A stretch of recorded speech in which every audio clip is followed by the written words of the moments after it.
Hello, friends and fellow YouTubers.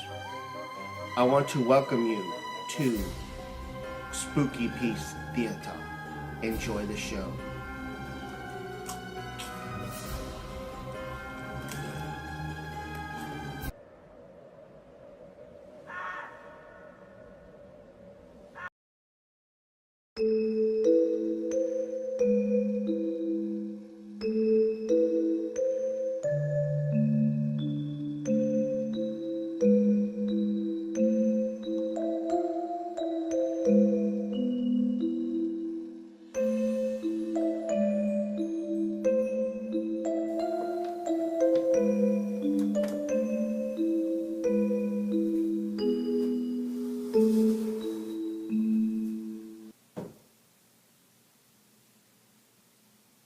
To pee or not to pee?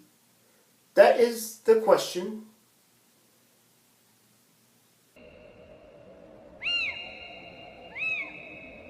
The word Halloween is derived from All Hallows Eve. All Hallows Eve is the eve before the Christian feast of All Hallows on November the 1st. Halloween takes place on the 31st of October, mostly in the Western world. Started about 2,000 years ago in Ireland. The holiday originated from the Celtic festival of Samhain. Samhain was celebrated by Celts in Ireland, the UK, and northern France. The festival was held to mark the end of the summer months and harvest time. The darker, colder months that followed were associated with death. Trick-or-treating is a tradition carried out across most of Europe, North America, and some parts of Asia. But the ritual of dressing up and knocking on strangers' doors in exchange for sweets differs greatly in some parts of the world. In France, Halloween is seen as an unwanted American influence, and the French rarely trick or treat. In fact, the French didn't fully celebrate the holiday until 1996, because of the French Catholic Church's strong campaign against Halloween. Instead of going house to house asking for sweets, French children go from store to store. In Germany, it is customary to put away all their knives because they don't want the returning spirits to harm themselves. In Sweden, Halloween is known as Alla Helgonsdag and is celebrated for 6 continuous days. School children are also given a day off. In Spanish-speaking countries such as Mexico, Spain, and Latin America, Halloween is known as El Día de los Muertos, the Days of the Dead. Families remember their dead relatives by constructing an altar in their homes, consisting of flowers, candy, photographs, water, and samples of the deceased's favourite food and drinks. But how did the tradition of trick-or-treating originate? It all started in England, across the West Midlands and Lancashire, in the early 19th century. When children would go souling, kids would go door to door, singing songs and begging for money, food and drink.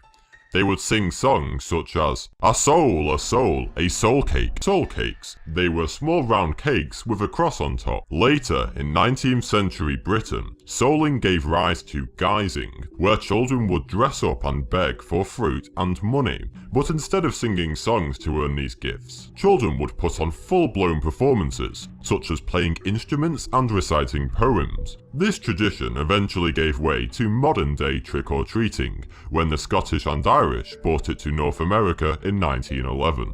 But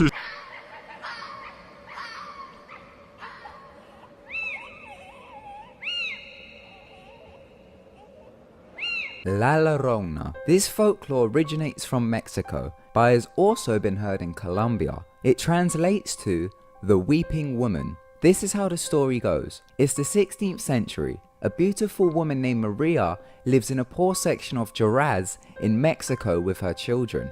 She begins to have a relationship with a wealthy man and wants to marry him.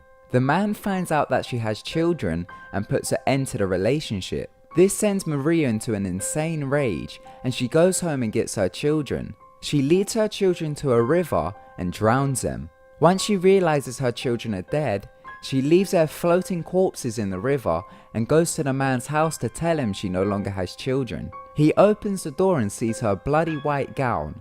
He demands her to leave the house and tells her to never return. She once again goes into a rage, and not taking no for an answer, She goes back to the river and drowns herself. When she dies, she is challenged at the gates of heaven, and she is asked about the whereabouts of her children. She is not permitted to enter the afterlife until she has found her children. So now Maria is forced to wander the earth for eternity in search for her children. People claim they can hear her crying out, "Hey, mis hijos," which translates to, "Oh, my children." People that say they have seen her have claimed that she is seen on the night of a full moon, wandering the streets wearing a white dress with a light veil covering her face.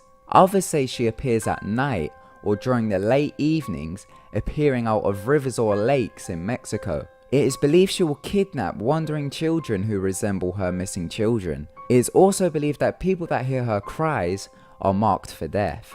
It is said that she lets out a deafening cry before disappearing into a river just before sunrise. It's believed that this folklore is told just to keep children from wandering the streets at night, and also to keep children well behaved. In Ireland's County Carlow stands the ruin of a great house known as Duckett's Grove. The house stood for just over 100 years before it was destroyed by a fire in 1933. Today the ruins are said to be haunted by a number of supernatural beings, including a banshee. Banshees are fairy women who are said to wail when someone nearby is about to die, so it's probably best to try and avoid them. Legend says that the banshee attached itself to the Duckett family after a young woman with whom William Duckett was having an affair with died, and the banshee has haunted the family from that time forward. On one occasion, the banshee was heard wailing for 2 straight days, and soon after a woman walking on the property suddenly dropped dead. Sometime later, a man saw and heard the banshee near the estate's garden. His mother died unexpectedly the next day.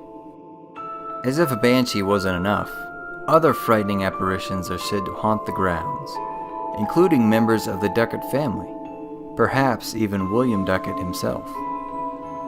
Visitors claim to see mysterious lights and shadows moving about.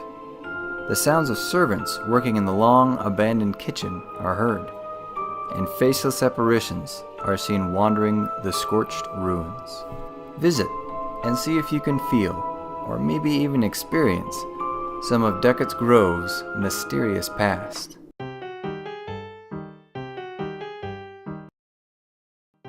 Clowns are usually depicted as either playful symbols of innocent fun or creepy inversions of joy, the stuff nightmares are made of. Indeed, the figure of the psychopathic clown is all over pop culture. The question is, how did clowns become so scary? Was it always this way, or is this side of clowning a direct result of dark portrayals on TV and in film? Of course, clowns have a long history. In ancient Egypt, China, and Rome, clowns or fools entertained the courts of kings and emperors, often the only ones allowed to make fun of men in power with impunity. In medieval Europe, clowns provided an outlet for the public's frustrations with royalty.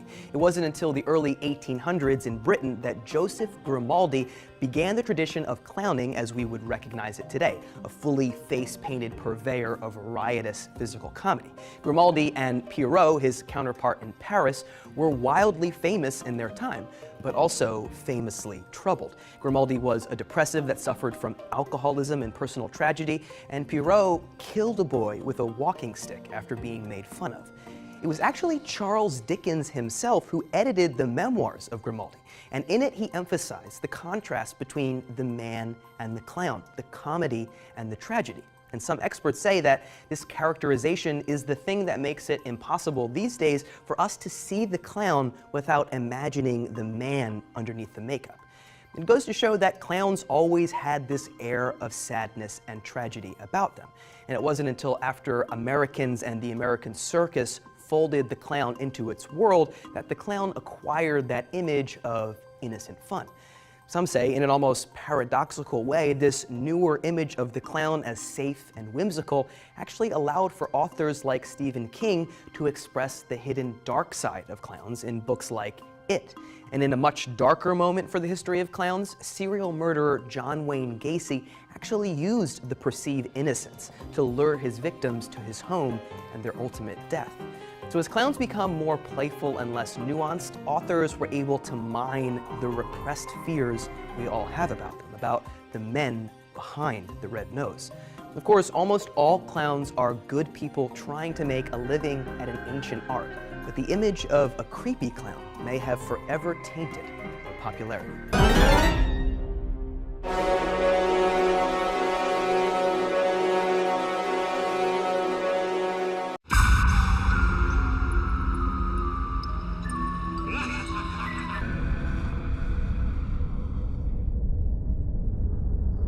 This happened when I was 12 years old, an age old enough to be aware of my surroundings and have a pretty good sense of danger, but also still around that age that attracts a certain selection of creeps.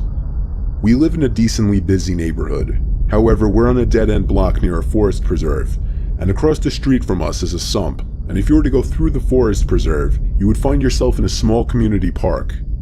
There was this one Saturday night that a mini carnival was being held in the park, and since I wasn't doing anything with friends, my mom suggested that I go check out the carnival.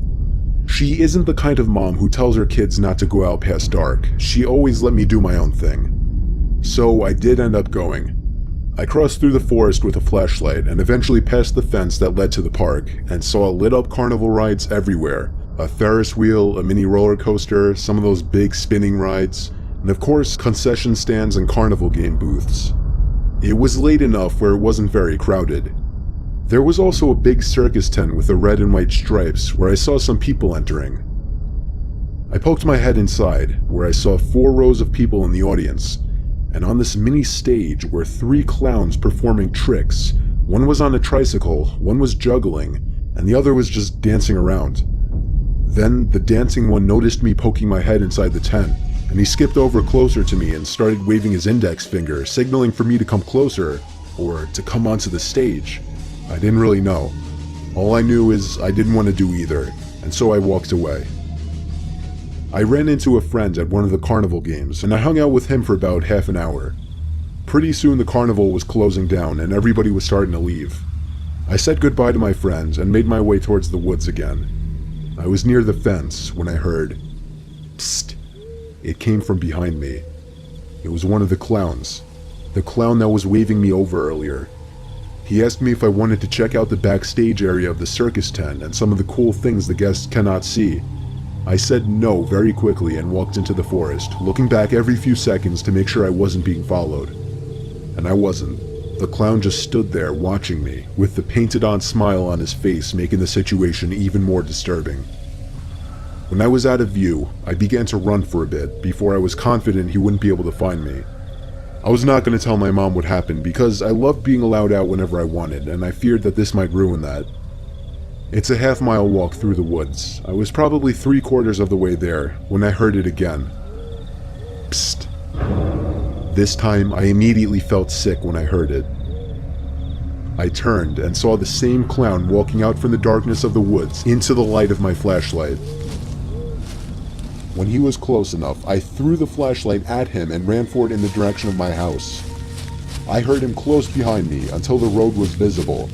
Then I heard him turn around. When I got home, I was breathing like I had just run a marathon, and my mom was of course concerned. I still didn't want to tell her what happened, so I lied and said I jogged the whole way back. After that, it never came up again. Hello there, Ryan2Gamer here. I just want to remind you this Halloween to be safe. And please remember, there's always creepy places and creepy things out there. So please, when you're out there, be safe. With that out of the way, I would like to remember you to write, comment, and subscribe. And I'll see you next time. Bye.